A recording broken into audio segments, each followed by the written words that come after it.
我是一个学画画的，前几年我来到了北京，处了一个女朋友，但是后来因为一些原因我们分了。后来我就认识了丹丹，我非常喜欢她。在一次聚会上，我碰到了我以前的女朋友，她承诺她可以给我办一个画展，但是她要求我必须以她为主体进行一系列的创作。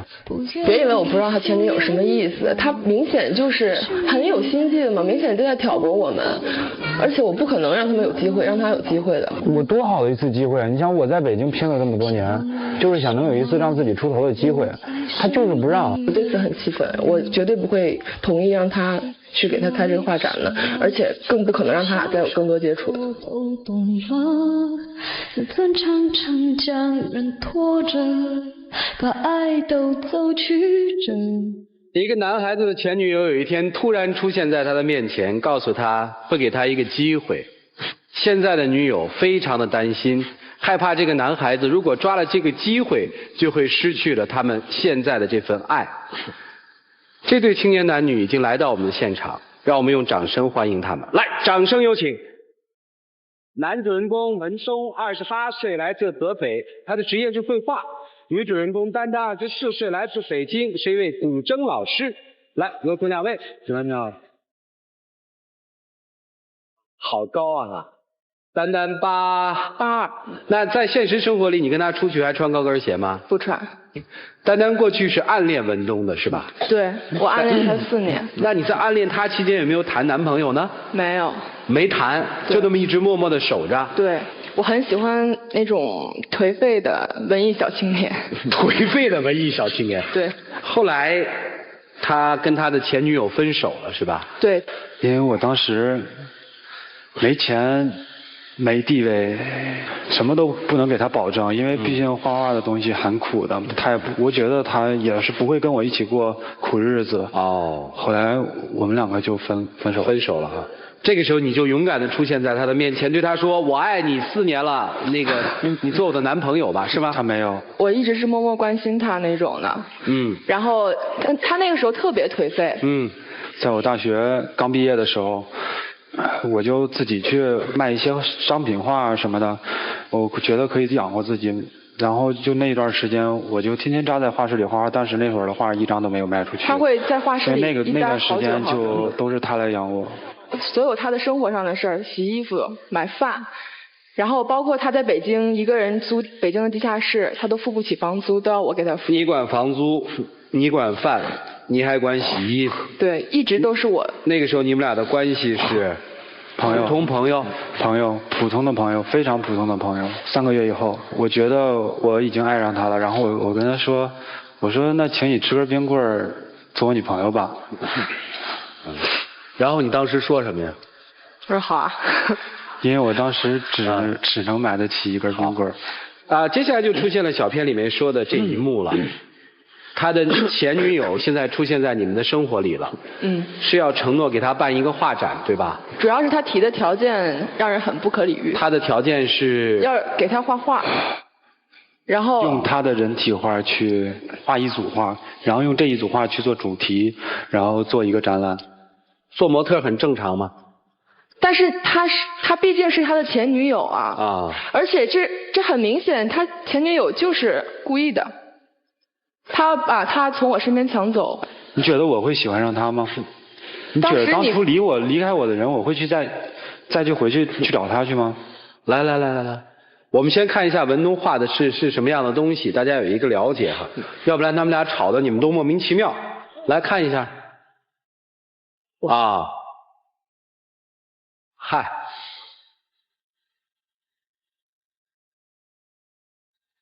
像他画这些你不会有意见哈？如果他开一个画展的话，不画他的前女友，画其他的年轻模特，我当然同意了。这没问题是吧？对啊。不能换，别人不同意。不是你的画展吗？我的画展，但是是他去帮我联系策展人，帮我联系展厅，然后他们去帮我联系这些人。我先请教一个问题啊，因为绘画我不懂。我们看一个画的好坏是看这个绘画师的技术。还是说要看那个模特？看这张画传达出来的感情吧。它跟模特有很大的关系吗？我也不太懂。基本没有。但是那为什么他非要让你画他呢？我不知道。所以啊，我不知道。他让我画他，你不知道吗？他明显就是我为了办这次展我就画呗。那我为什么不能画呀？不是那。而且你为什么不想想当时为什么他要离开你？他现在又为什么回来？哎，丹丹，你给分析分析。当时他什么都没有啊，现在他在他的行业里边也是就是稍微出了点头吧。也是我们一起共同努力，慢慢走过这2年。就文东现在有点小有名气了。对。啊，没有，就是有人开始看了，可以招来人看了。那就慢慢来呗，急什么呀？对啊。我非常想去做这样的一个展，然后想要有一个自己规模比较大的，然后一个个展，让更多的人去认识我的画。你太着急了。我就是着急。你就是一个事业心太重的人。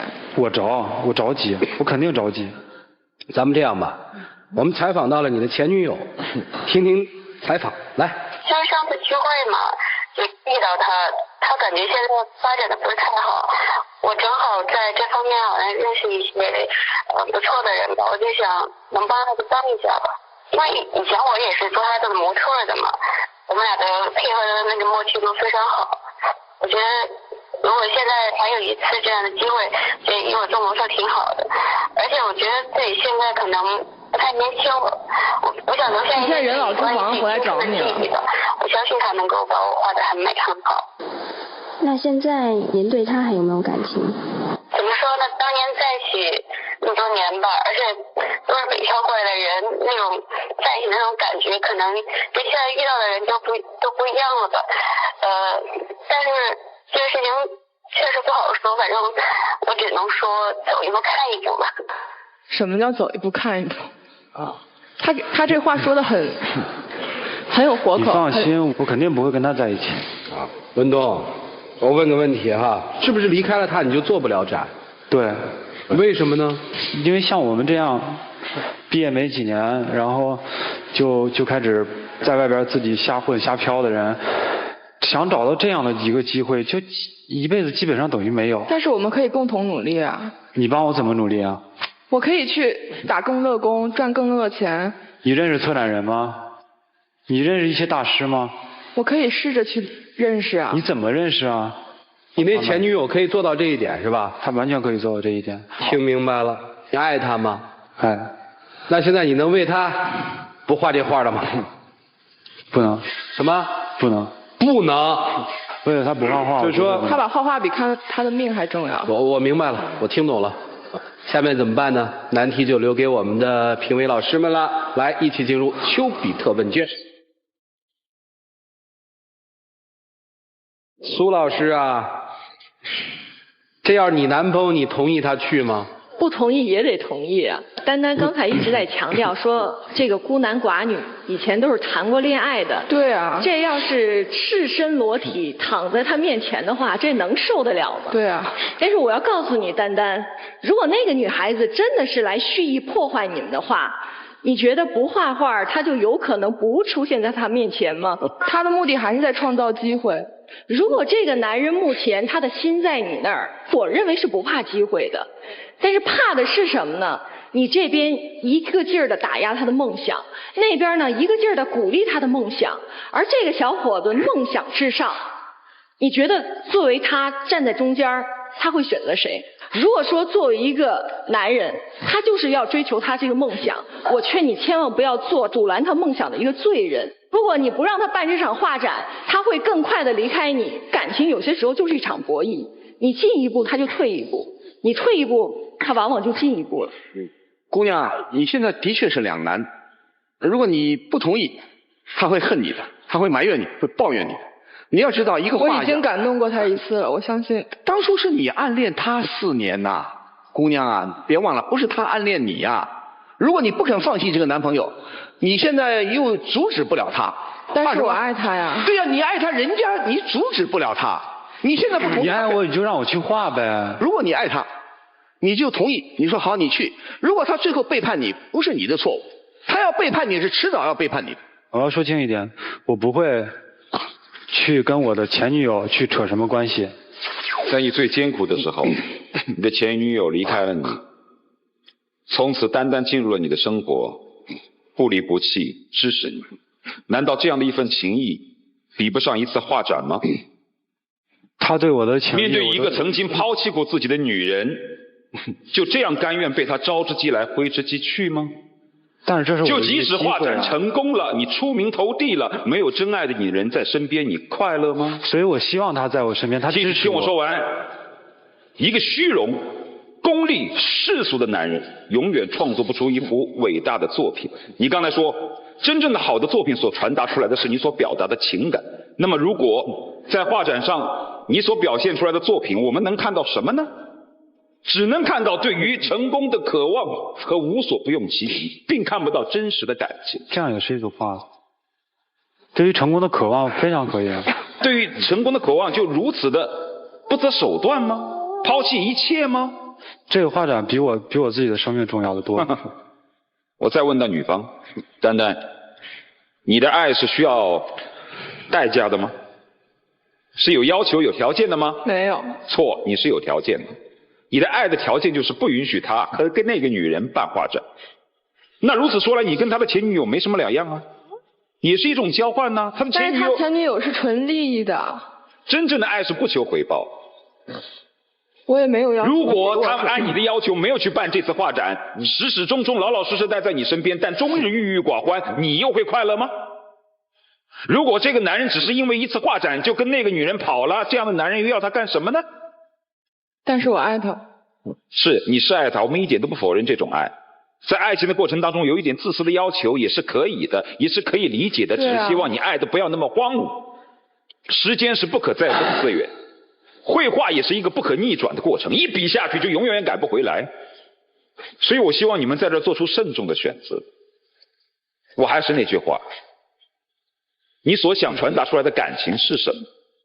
我不相信你这样的一个对于不懂得感恩不懂得记仇，没有黑白分明的这样的一个人，画得出什么样的作品？你的作品里面能传达出什么？是画展很重要，对于你们这个行业的人来说，也许就是你这一辈子的机会。但是拥有了事业，失去了爱情和幸福，你要它干嘛使啊？不是，我现在说的是我需要这个展，我必须办这个展，我不办这个展不行。但是你要了这个，你就会失去爱情。你现在做选择吗？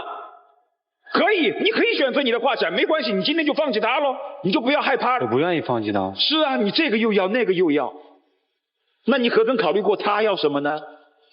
如果爱情生活当中总是一方说我要什么你就得给什么，那还谈什么恋爱嘛？听起来好像很对立，对吧？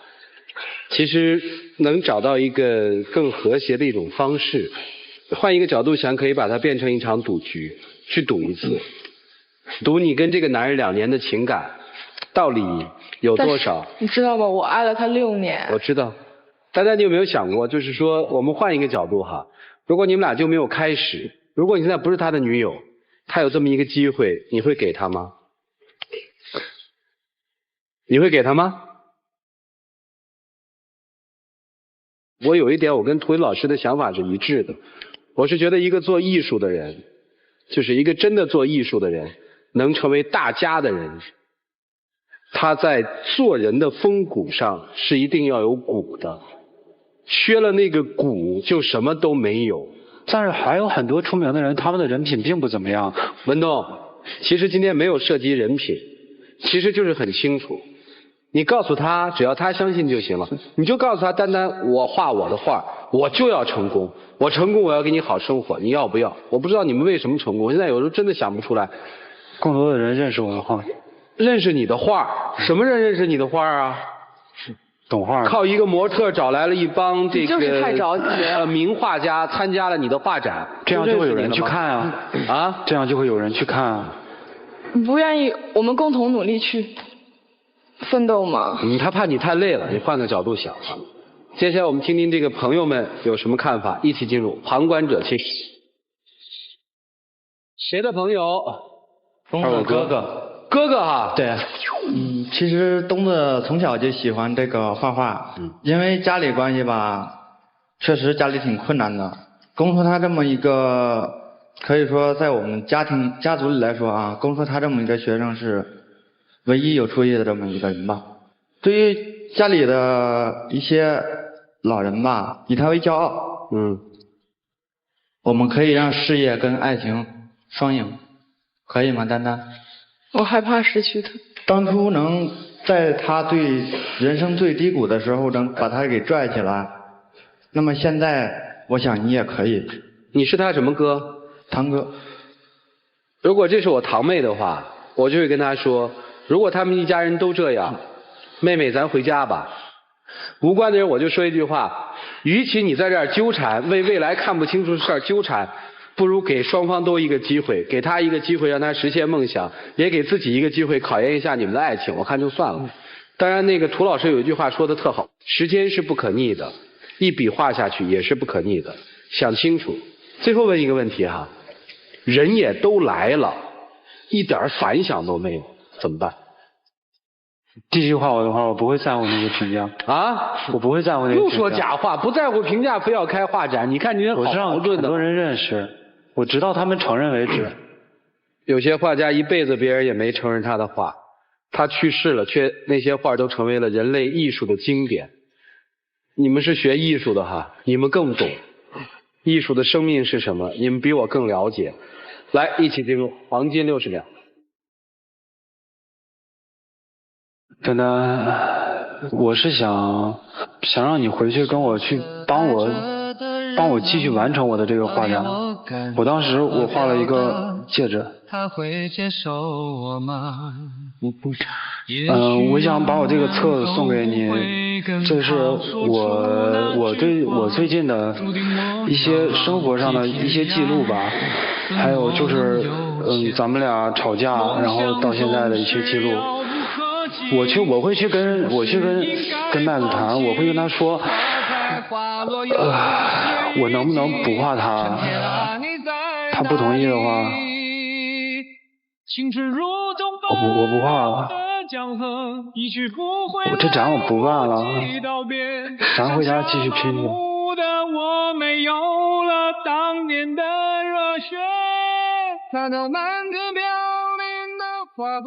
其实文东，从一开始到现在，你知道我一直都很支持你。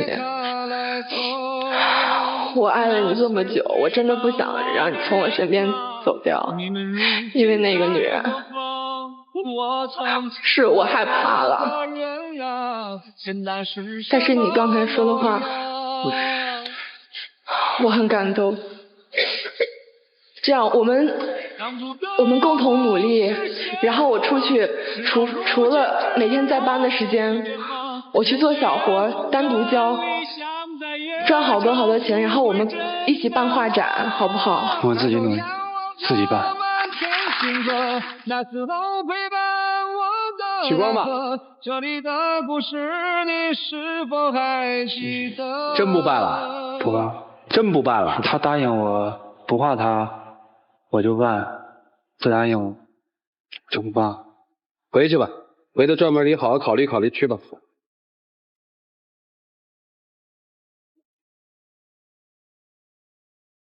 来，请关门。苏老师，我突然觉得你说的特别有道理哎。如果是这样的话，已经影响到感情了哈。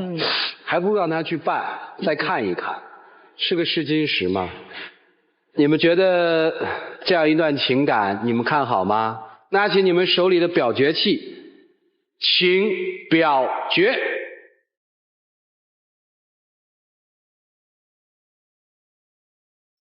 现场有82.76%的观众朋友觉得他们应该订婚走在一起，可能看到了他们之间那种爱，至少是文东后来的那一段表白啊，感动了很多人。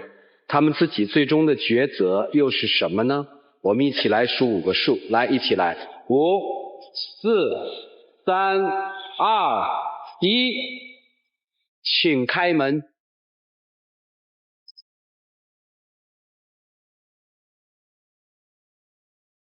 只是如果温柔的伤痕已经不会来不及道别，只剩下麻木的我，没有了苍天的热血。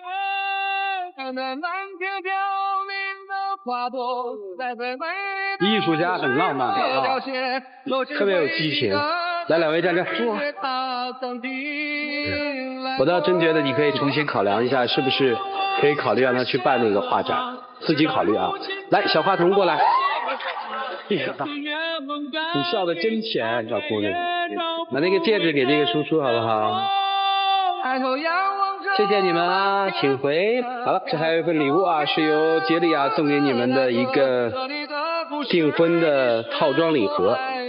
他们有一句话叫“爱因有你才完美”，那个建议真的考虑一下。如果他都能有这样的一种表达的话，那我想你应该放心他，给他空间，最后让他自由的去选择，而不是在你的压迫之下。接下来我们和现场以及电视机前的观众朋友一起来见证这个神圣的时刻。